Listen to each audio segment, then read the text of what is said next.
Hello दोस्तों, आपका स्वागत है हमारे YouTube चैनल लॉ स्टडी पर। Hello friends, welcome to our YouTube channel law study. सीमित दायित्व साझेदारी अधिनियम 2008, लिमिटेड लायबिलिटी पार्टनरशिप एक्ट 2008। प्रश्न क सीमित दायित्व साझेदारी अधिनियम 2008 की विशेषताओं पर प्रकाश डालिए। ख सीमित दायित्व साझेदारी की प्रकृति को समझाइए। उत्तर क अधिनियम की विशेषताएं। सीमित दायित्व साझेदारी अधिनियम 2008 भारतीय अर्थव्यवस्था के विकास को गति प्रदान करने वाला एक महत्वपूर्ण विधान है। उद्यमिता, ज्ञान, पूंजी एवं श्रम मिलकर आर्थिक एवं औद्योगिक विकास को गतिशील बनाते हैं। दायित्व लायबिलिटी का तत्व भी इसमें महत्वपूर्ण भूमिका का निर्वहन करता है। दायित्व दो प्रकार का हो सकता है: असीमित दायित्व अनलिमिटेड लायबिलिटी एवं सीमित दायित्व लिमिटेड लायबिलिटी। दोनों का सम्मिश्रण आर्थिक एवं औद्योगिक विकास को संगठित एवं चालित करता है। इन्हीं सब बातों को दृष्टिगत रखते हुए सीमित दायित्व साझेदारी अधिनियम 2008, लिमिटेड लायबिलिटी पार्टनरशिप एक्ट 2008 पारित किया गया। इस अधिनियम को 7 जनवरी 2009 को राष्ट्रपति की स्वीकृति मिली। इस अधिनियम का विस्तार संपूर्ण भारत पर है। अधिनियम की विशेषताएं।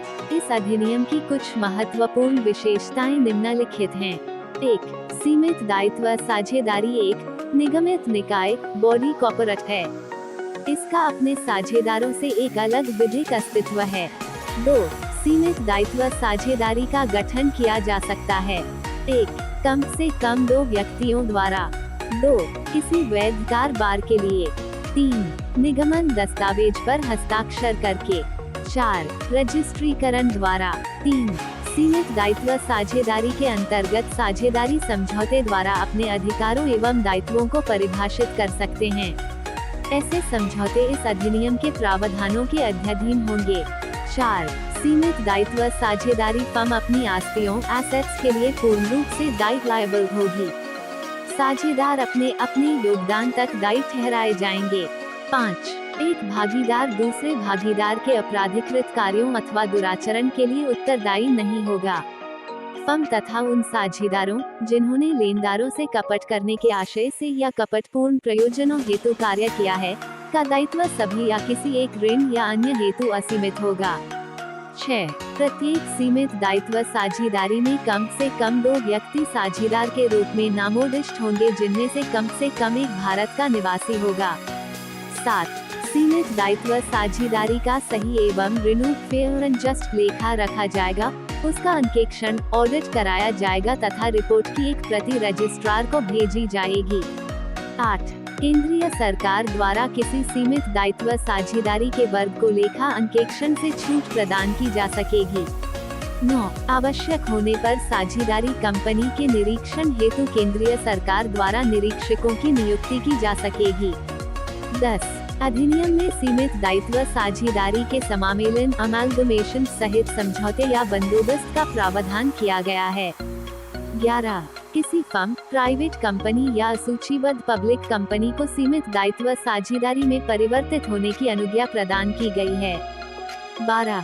ऐसी साझेदारी पर केंद्रीय सरकार द्वारा कंपनी विधि के प्रावधानों को लागू किया जा सकता है। सीमित दायित्व साझेदारी की प्रकृति। सीमित दायित्व साझेदारी एक निगमित निकाय बॉडी कॉर्पोरेट है। इसका अपने साझेदारों में पृथक विधिक अस्तित्व है। इसका शाश्वत उत्तराधिकार परपेचुअल सक्सेशन होता है। इसके साझेदारों में किसी प्रकार के परिवर्तन से सीमित दायित्व साझेदारी के अस्तित्व, अधिकारों एवं दायित्वों पर कोई प्रभाव नहीं पड़ता है। धारा 3. साझेदार कोई भी व्यक्ति अथवा निगमित निकाय सीमित दायित्व साझेदारी का साझेदार हो सकेगा। ऐसे व्यक्ति साझेदार बनने के पात्र नहीं होंगे: 1. जो विकृतचित है, या 2. जो अनुन्मोचित दिवालिया है, या 3. जिसने दिवालापन हेतु आवेदन किया है। धारा 5. साझेदारों की संख्या। सीमित दायित्व साझेदारी के कम से कम 2 सदस्य होने आवश्यक हैं। 2 से कम संख्या होने पर भी यदि 6 माह तक साझेदारी का कामकाज चलाया जाता है तो वह एकल साझेदारी उस अवधि के दौरान उपगत बाध्यताओं के लिए व्यक्तिगत रूप से उत्तरदायी होगा। धारा 6 नामोदिष्ट साझेदार। प्रत्येक सीमित दायित्व साझेदारी में कम से कम 2 नामोदिष्ट साझेदार डेजिग्नेटेड पार्टनर्स अवश्य होंगे। उनमें से कम भारत का निवासी होना अपेक्षित है। कोई भी साझेदारी समझौते की शर्तों के अनुसार नामोदिष्ट साझेदार बन सकता है एवं उन्हीं शर्तों के अनुसार साझेदार होना छोड़ सकता है।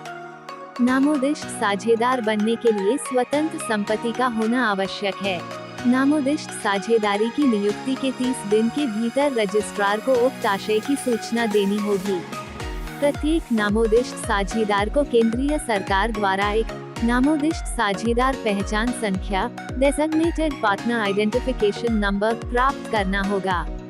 धारा 7 यदि सीमित दायित्व साझेदारी में किसी समय नामोदिष्ट साझेदार का स्थान रिक्त हो जाता है तो ऐसे रिक्त स्थान पर 30 दिन के भीतर नए नामोदिष्ट साझेदार की नियुक्ति की जाएगी। यदि ऐसा साझेदार नियुक्त नहीं किया जाता है और केवल एक ही नामोदिष्ट साझेदार रह गया है तो ऐसी स्थिति में प्रत्येक साझेदार को नामोदिष्ट साझेदार बनना समझा जाएगा। धारा 9 नामोदिष्ट साझेदार के दायित्व। नामोदिष्ट साझेदार को वे सारे कार्य करने होंगे तथा दायित्वों का निर्वहन करना होगा जो अधिनियम द्वारा अपेक्षित है।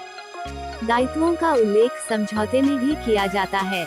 इसमें दस्तावेज, विवरण, रिपोर्ट आदि का दाखिल किया जाना भी सम्मिलित है। धारा 8 शास्ति। धारा 10 में शास्ति के बारे में प्रावधान किया गया है। धारा 7, 8 एवं 9 के उपबंधों का उल्लंघन किए जाने पर न्यूनतम 10,000 रुपए तथा अधिकतम 5 लाख रुपए। धारा 7(1) के मामले में एवं 1 लाख रुपए। धारा 7, 4 व 5 तथा 8 व 9 के मामले में जुर्माना निर्धारित है। हमारी इस वीडियो को अंत तक देखने के लिए धन्यवाद। हमारे चैनल को सब्सक्राइब कीजिए और बेल आइकॉन को प्रेस करना ना भूलें। Law study.